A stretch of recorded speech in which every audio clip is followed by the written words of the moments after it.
Kenapa pasien BPJS dan pasien reguler itu diperlakukan berbeda? Kalau bilang berbeda ini kan ada beberapa hal yang perlu dijelaskan. Jadi BPJS ketika bekerja sama dengan rumah sakit itu dia menetapkan beberapa peraturan-peraturan yang harus diikuti oleh rumah sakit. Kalau rumah sakit tidak mengikuti itu, dia tidak akan bayar biaya pasien itu. Tapi kalau kita sederhanakan lagi nih, lebih sederhana lagi gitu ya. Kayak misalnya soal waktu nunggu atau perlakuan treatment dari para petugas rumah sakit kepada orang BPJS dan non BPJS, itu ada perbedaan nggak yang Ayah tahu di lapangan? Jadi gini, ada rumah sakit yang memisahkan antara pasien BPJS dengan non BPJS. Tujuannya adalah karena prosedurnya berbeda, maka dipisahkan. BPJS di sana pelayanannya, non BPJS di sini gitu. Dan juga di BPJS itu ada standarnya. Satu hari itu tidak boleh lebih dari sekian pasien yang dilayani gitu loh. Sehingga apa? Kadang-kadang pasien bilang begitu. Saya ketika saya datang saya bilang BPJS tidak bisa dilayani, tapi ketika saya bayar sendiri saya dilayani juga di rumah sakit yang sama gitu loh. Ya ini yang kadang-kadang tidak clear di masyarakat sehingga masyarakat ada salah paham. Tapi aturan yang maksudnya kuota BPJS itu diaturnya sama BPJS-nya atau rumah sakitnya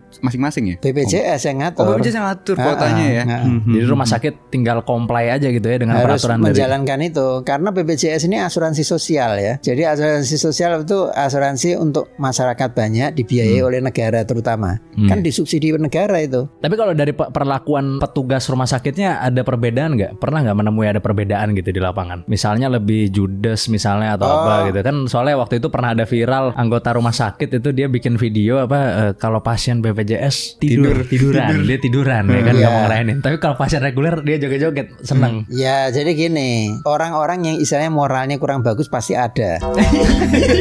Pasti ada, ya kan? Oknum, ya kan? Di semua profesi, di semua tempat tuh ada orang-orang begitu.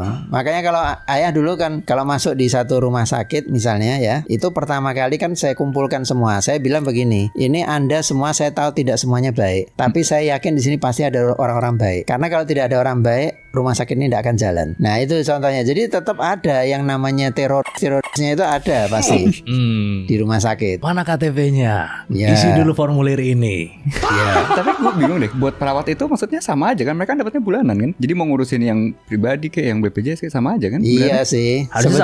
Sebetulnya gini, sebetulnya itu mereka itu biasanya kalau di rumah saya pemerintah sekarang ya, itu mereka di samping dapat gaji, dia juga dapat insentif. Nah insentif ini ya tergantung dari jumlah pasien yang dilayani. Kalau dia tidak mau melayani pasien padahal sebetulnya bisa dilayani kan dia berarti turun insentifnya. Iya, maksudnya berarti kalau misalnya emang sama, kenapa diperlakukannya bisa berbeda gitu? Maksudnya sama perawatnya ya, kan ada, misalnya gitu ya. Seperti Ayah bilang tadi, memang terorisnya tetap ada.